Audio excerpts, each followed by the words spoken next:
અંબાજીમાં પણ વરસાદે ધમાકેદાર બેટિંગ કરી હતી, જેના કારણે માર્ગ પર ઘૂંટણસમા પાણી ભરાઈ ગયા હતા. યાત્રાધામ અંબાજીમાં ભારે પવન અને વીજળીના કડાકા સાથે વરસાદ વરસ્યો. સતત ચોથા દિવસે પણ અંબાજીમાં વરસાદી માહોલ જામ્યો. વરસાદ પડતા અનેક વિસ્તારોમાં નદીની જેમ પાણી વહેતા થયા હતા. તો ભારે વરસાદ વરસતા વાહન ચાલકોને મુશ્કેલીનો સામનો પણ કરવો પડી રહ્યો છે. ધોધમાર વરસાદ વરસતા મંદિરના ચાચર ચોકમાં પાણી ભરાયું હતું, તો અંબાજીની બજારોમાં પણ પાણી વહેતું હતું. ભારે વરસાદ વચ્ચે ભક્તો અંબાજી મંદિરના ચાચર ચોકમાં ગરબે ઝૂમ્યા હતા. ઢોલ નગારા સાથે ભક્તો માતાજીની ધજા લઈને ચાલુ વરસાદે પહોંચ્યા હતા. વરસાદને કારણે અંબાજીની બજારોમાં પણ નદીની જેમ પાણી વહેતું થયું હતું. જોકે આ વરસાદને કારણે વાતાવરણમાં ઠંડક પ્રસરી છે. વઢવાણ તાલુકાના વસ્તડી ગામના લોકોની વ્યથા કોઈ સાંભળતું નથી. રસ્તાના અભાવે આ લોકોને જીવના જોખમે કાચા રસ્તા પરથી પસાર થવું પડી રહ્યું છે. વસ્તડી અને ચુડા ગામને જોડતો મુખ્ય પુલ ધરાશાયી થયા બાદ સ્થાનિક ગ્રામજનોને હાલાકી ભોગવવાનો વારો આવી રહ્યો છે. લોકો નદીમાંથી જીવના જોખમે રસ્તો પસાર કરી રહ્યા છે. હાલ વરસાદના કારણે પાણીનો પ્રવાહ પણ ધસમસતો હોવાથી દુર્ઘટના સર્જાવાની શક્યતાઓ સેવાઈ રહી છે. જ્યારે બીજી બાજુ આ પુલ પરથી અનેક વિદ્યાર્થીઓ પણ અભ્યાસ અર્થે આવવા જવામાં આ જ રસ્તે પસાર થાય છે. ત્યારે ગત રાત્રે જ એક કાર અહીં તણાઈ હતી. જોકે કારમાંથી 5 લોકોને બહાર કાઢી જીવ બચાવી લેવાયો હતો. છેલ્લા 1 વર્ષથી ગામના લોકો રસ્તો બનાવવાની માંગ કરી રહ્યા છે, પરંતુ નગરોળ તંત્રને જાણે કે નથી આ રસ્તાની હાલત દેખાતી કે પછી નથી લોકોની વેદના સંભળાતી. ખેડા જિલ્લામાં હાલ મેઘાવી માહોલ છે. જ્યારે કપડવંજના વાત્રક 2 કાંઠે વહી છે, જ્યારે જેસીબી ફસાયાના દ્રશ્યો સામે આવ્યા છે. કપડવંજ તાલુકાના રાજપુર ગામે વાત્રક નદી હાલ ગાંડીતુર બની છે. ઉપરવાસમાંથી પાણીની આવક થતા નદીમાં ઘોડાપૂર આવ્યું છે. એવામાં એક જેસીબી ડ્રાઈવરની મૂર્ખામી સામે આવી છે. પાણીમાં પૂર હોવા છતાં તેને જેસીબીની મદદથી નદી પાર કરવાનો પ્રયાસ કર્યો હતો, પરંતુ તે અધવચ્ચે પહોંચ્યો ત્યાં અચાનક જ પાણીનો પ્રવાહ વધતા પસાર થતું જેસીબી ફસાઈ ગયું હતું. ભારે જહેમત બાદ જેસીબી ચાલકને પાણીમાંથી કાઢવામાં આવ્યો હતો, પરંતુ જેસીબી હાલ ફસાયેલું છે. ડ્રાઈવરની હિંમત અહીં તેની પ્રદર્શન સાબિત કરી રહી છે. અગાઉ પણ બસ ટ્રેક્ટર ફસાયાના દ્રશ્ય સામે આવે છે, ત્યારે આ મૂર્ખાઓ વાહન ચાલકો આ જ પ્રકારની બેદરકારી કરે છે અને જીવના જોખમે મુકાઈ જાય છે. ત્યારે જીવ બચાવવા માટે હવત્યા મારવા પડે છે. રાજકોટના જસદણ શહેર અને ગ્રામ્ય વિસ્તારમાં વરસાદી માહોલ સર્જાયો છે, જ્યારે રસ્તાઓ ઉપર નદીઓ વહેતી હોય તેવા દ્રશ્યો સર્જાયા. જસદણમાં છેલ્લા 2 દિવસથી વરસાદી માહોલ જામ્યો છે. ક્યાંક ધીમી ધારે તો ક્યાંક ધોધમાર વરસાદ વરસી રહ્યો છે. સાણથલીમાં દિવસભરના ભારે બફારા બાદ સાંજે અચાનક ધોધમાર વરસાદ શરૂ થયો હતો. મેઘરાજાનું આગમન થતાં જ નાના મોટા ગેલમાં આવી ગયા હતા. વરસાદ વરસતાની સાથે જ ગ્રામજનોએ ગરમીથી રાહત મેળવી છે. ધોધમાર વરસાદને કારણે ગામમાં પાણી નદીઓ વહેતી હોય તેવા દ્રશ્યો જોવા મળ્યા. ત્યારે આ સાથે જ ગોંડલના ગ્રામ્ય વિસ્તારમાં વરસાદી માહોલ યથાવત રહ્યો હતો. ગોંડલના સીમ વિસ્તારમાં મોટા ઉંબાડા, નાના ઉંબાડા, અનીડા ગામ સહિતના આસપાસના ગ્રામ્ય વિસ્તારોમાં વરસાદ વરસ્યો હતો. ભારે પવન અને ધોધમાર વરસાદને લઈ અને જગતનો તાત હાલ પાકને લઈ અને ચિંતામાં મુકાયો છે. તેઓને ભીતિ સેવાઈ રહી છે કે પાક નિષ્ફળ ન જાય. ભાવનગરની કાળુભાર નદીના પાણી 2 કાંઠે વહી રહ્યા છે. નદીના પાણી ભાણવડ ગામમાં ફરી વળતા ગામ સંપર્ક વિહોણું બન્યું છે. ભાણગઢ વાસીઓની ફરી એકવાર ઊંઘ ઉડી ગઈ છે. છેલ્લા 2-3 દિવસથી પડેલા સારા વરસાદથી ભાણગઢમાં પૂરના પાણી ફરી વળ્યા છે, જેને પગલે ભાણગઢ ગામ સંપર્ક વિહોણું બની ગયું છે. જૂની ગુજરાતી કહેવત છે કે ઘરમાં વરસાદ અને ગોળખીને ઉજાગરો, એમ ઉમરડા પંથકમાં વરસાદ હોય તો ભાણગઢને ઉજાગરો. દર વર્ષે ચોમાસું આવે અને ભાણગઢ ગામ બેટમાં ફેરવાઈ જાય. કાળુભાર નદી 2 કાંઠે વહે તો ભાણગઢ વાસીઓ ભયના ઓથાર તળે આવી જાય. પરંતુ ભાણગઢ ગામ પાસે આવેલ કોઝવેને ચોમાસા પહેલા ઊંચું લેવામાં આવે તો ગામનો સંપર્ક તૂટતો અટકી શકે છે. ચોમાસું આવે અને ગામ લોકોને હેરાનની હાટડી થાય, માટે તંત્રએ આ બાબતે વિચારવું જરૂરી છે. હવામાન વિભાગની આગાહીને પગલે સતત ચોથા દિવસે પણ મેઘરાજાની ધમાકેદાર સવારી આવી પહોંચી હતી. ભારે વરસાદથી વલ્લભીપુરના 3 ગામ સંપર્ક વિહોણા થયા હતા. ઘેલો નદી ગાંડીતુર થતા તાલુકાના આણંદ પર વિરડી, રાજપરા, ભાલ સહિત ગામડાઓનો સંપર્ક કપાયો છે.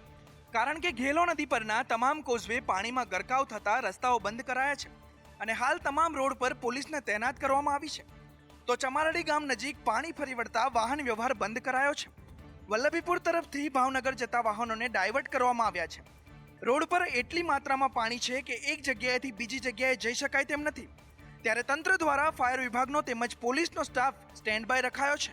આગામી સમયમાં પાણી ઉતરશે ત્યારે રોડને ખુલ્લો મૂકવામાં આવશે. ત્યાં સુધી રોડ બંધ રહેશે. હાલ નીચાણવાળા વિસ્તારોને એલર્ટ કરવામાં આવ્યા છે.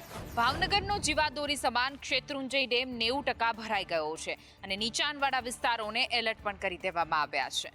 ભાવનગર જિલ્લાનો શેત્રુંજય ડેમમાં પાણીની સપાટી 32 ફૂટ 7 ઇંચ સુધી પહોંચી ગઈ છે અને હાલ ડેમમાં 8117 ક્યુસે પાણીની આવક ચાલુ છે અને તેને લઈને ડેમ ઓવરફ્લો થવાની શક્યતાનો નિર્દેશ છે, કારણ કે ડેમ 34 ફૂટે ઓવરફ્લો થાય છે. આ સ્થિતિએ સ્થાનિક તંત્રએ એલર્ટ જાહેર કર્યું છે. શેત્રુંજય ડેમના નીચાણવાળા ગ્રામ્ય વિસ્તારમાં પાલીતાણા તાલુકાના 6 અને તળાજા તાલુકાના 12 ગામોમાં એલર્ટ જાહેર કરવામાં આવ્યું છે. સ્થાનિક તંત્રે નદીના પટમાં કે કાંઠા વિસ્તારમાં રહેનાર લોકોને સાવધાન રહેવા અને ત્યાં ન જવા માટે ચેતવણી આપી છે. વરસાદને કારણે પાણીના પ્રવાહમાં વધારો થઈ રહ્યો છે, જેને લઈને નદીના પટમાં ન જવા માટે તંત્રએ સૂચના આપી છે.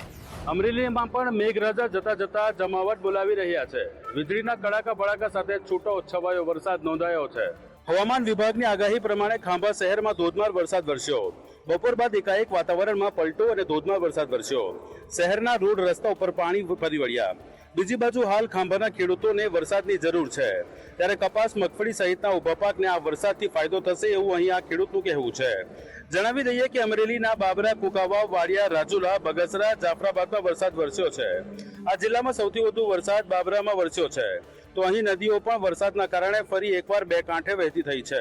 છેલ્લા કેટલાક દિવસથી અમરેલી વાસીઓ ગરમીનો અનુભવ કરી રહ્યા હતા, પરંતુ 2 દિવસથી વાતાવરણમાં બદલાવ આવતા ઠંડક પ્રસરી છે.